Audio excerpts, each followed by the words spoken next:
4-ാം ക്ലാസ്സിലെ മൈലാഞ്ചിക്കാട്. 9 വയസ്സുള്ളപ്പോഴാണ് അമ്മ വാതം പിടിപെട്ട് കിടപ്പിലായത്. അസഹ്യമായ വേദനയോടെ അമ്മ കരയുന്നത് നിസ്സഹായിയായി നോക്കി നിൽക്കാനേ കഴിഞ്ഞുള്ളൂ. കട്ടിലിൽ നിന്ന് അനങ്ങാൻ പോലും മറ്റൊരാളുടെ സഹായം വേണ്ടിയിരുന്നു അമ്മയ്ക്ക്. കിടപ്പിലായതോടുകൂടി എന്നിലെ അരക്ഷിതാവസ്ഥ കൂടിക്കൂടി വന്നു. പരസഹായമില്ലാതെ നടക്കുക മാത്രമായിരുന്നു സ്വയം ചെയ്തുകൊണ്ടിരുന്ന കാര്യം. മറ്റെല്ലാ ആവശ്യങ്ങൾക്കും അമ്മ വേണമായിരുന്നു. പക്ഷേ അമ്മയുടെ ഈ അവസ്ഥയിൽ കാര്യങ്ങളൊക്കെ സ്വയം ചെയ്യുവാൻ തുടങ്ങി. കുളിക്കാനും ഭക്ഷണമെടുത്ത് കഴിക്കാനും ആരംഭിച്ചു. പലതവണ തെന്നി വീണും എഴുന്നേറ്റും വീണ്ടും വീണും ഓരോ ദിവസവും കടന്നുപോയി. കാൽ വീണ്ടും പൊട്ടാൻ തുടങ്ങി. വേദന കാരണം പലപ്പോഴും സ്കൂളിൽ പോകാതായി.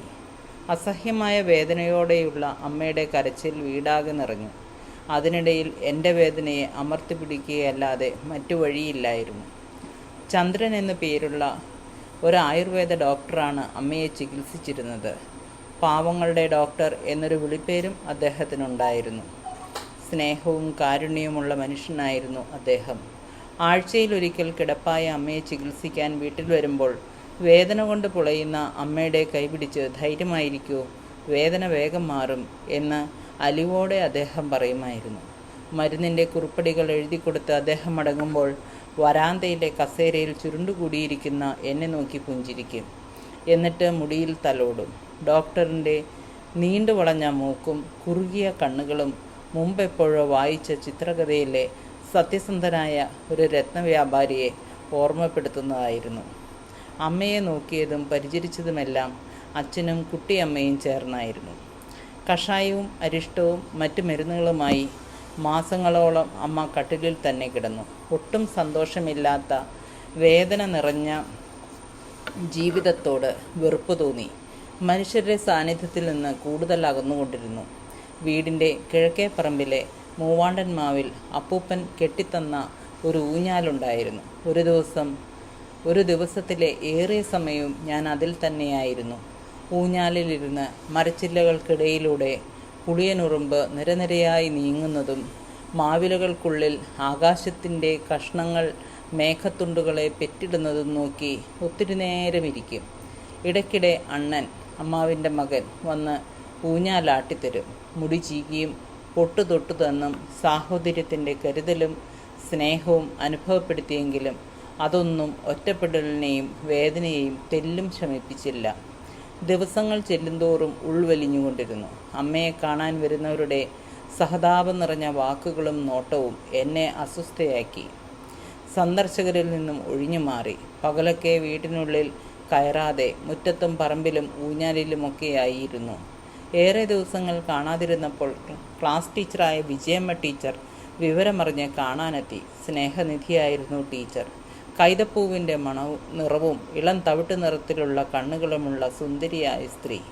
അതുവരെ എന്നോട് സഹതാപം കലരാതെ സ്നേഹം പ്രകടിപ്പിച്ച ഒരേ ഒരു സ്ത്രീ അവർ മാത്രമായിരുന്നു. ക്ലാസ്സിലിരിക്കുമ്പോൾ അഴിഞ്ഞു പടർന്ന് വികൃതമായി കിടക്കുന്ന തലമുടി പിന്നിയിട്ട് തരുമായിരുന്നു അവർ. ഇൻ്റർവെൽ സമയങ്ങളിൽ ക്ലാസ്സിന് പുറത്തിറങ്ങാതെ ഒറ്റയ്ക്കിരുന്ന എനിക്ക് വിളഞ്ഞ ചാമ്പക്കയും പാരീസ് മിഠായികളും കൊണ്ടുവന്നു തരുമായിരുന്നു. സ്കൂളിലെ മതിലിനരികിലായി മൈലാഞ്ചിക്കാടുണ്ട്. കുറേ ദൂരം അത് പടർന്ന് പന്തലിച്ച് കിടന്നിരുന്നു. കുലകുലയായി കിടക്കുന്ന മൈലാഞ്ചിക്കായകൾ, അതിലെ ഇളമഞ്ഞ നിറമുള്ള പൂക്കൾ കൊഴിയുന്നതും പൂക്കുന്നതും കണ്ട് ജനലിലൂടെ പുറത്തേക്ക് നോക്കിയിരിക്കുമായിരുന്നു. അതിന് ചുവട്ടിലായി പെൺകുട്ടികൾ കളിക്കുന്നുണ്ടാകും. അവരോടൊപ്പം കളിക്കാൻ ഹൃദയം വെമ്പൽ കൊണ്ടു. പക്ഷേ അവിടെയും അവഗണിക്കപ്പെടുമെന്ന് അറിയാമായിരുന്നു. അവരുടെ കാലുകളുടെ ശേഷി എനിക്കില്ലാത്തതുകൊണ്ട് അതിന് മുതിർന്നില്ല. ക്ലാസ്സിൽ ഒറ്റയ്ക്കിരിക്കുന്ന എന്നെ വിജയമ്മ ടീച്ചർ മാത്രമായിരുന്നു ശ്രദ്ധിച്ചിരുന്നത്. അവരുടെ സ്നേഹത്തോടെയുള്ള തലോടലും പരിഗണനയും തന്ന ആശ്വാസം അത്ര വലുതായിരുന്നു. ഒരിക്കൽ സ്കൂൾ വിട്ട് വീട്ടിലേക്ക് പോരുമ്പോൾ വഴിയിൽ വെച്ച് ശരീരത്തെയും കാലിനെയും ബന്ധിപ്പിച്ചിരിക്കുന്ന ബെൽറ്റ് പൊട്ടി ഞാൻ താഴെ വീണു. നിസ്സഹായിയായി വഴിയിൽ കിടന്ന് കരഞ്ഞ എൻ്റെ അടുത്തേക്ക് ആരോ പറഞ്ഞറിഞ്ഞ് ടീച്ചർ ഓടി വന്നു. ഒരു കൈയിൽ എന്നെയും മറുകൈയിൽ അടർന്നുപോയ കാലിനെയും ചേർത്ത് പിടിച്ചുകൊണ്ട് അവർ വീട്ടിൽ കൊണ്ടു ചെന്നാക്കി. അന്ന് ടീച്ചറുടെ കൈകൾ തന്ന സുരക്ഷിതത്വം പിന്നീടുള്ള ജീവിതത്തിൽ ഒരധ്യാപകരിൽ നിന്നും ലഭിച്ചിട്ടില്ല. തൊട്ടടുത്ത ദിവസം മുതൽ സ്കൂളിൽ പോയി തുടങ്ങി. 10 മിനിറ്റ് മാത്രം നടന്നാലെത്തുന്ന സ്കൂളിലേക്ക് കിലോമീറ്ററുകളോളം നടന്ന് അവശയായ വൃദ്ധയെപ്പോലെ കിതച്ചും ഞെരുങ്ങിയും ക്ലാസ്സിൽ ചെന്നിരിക്കും. തൊലികൾക്കിടയിലൂടെ വേദന അരിച്ചിറങ്ങി നടന്നു. ക്ലാസ്സിൽ പഠിപ്പിക്കുന്ന പലതും ശ്രദ്ധിക്കാൻ കഴിയുമായിരുന്നില്ല. വേദന എല്ലാ കോശങ്ങളിലേക്കും പടർന്നു കയറിക്കൊണ്ടിരുന്നു.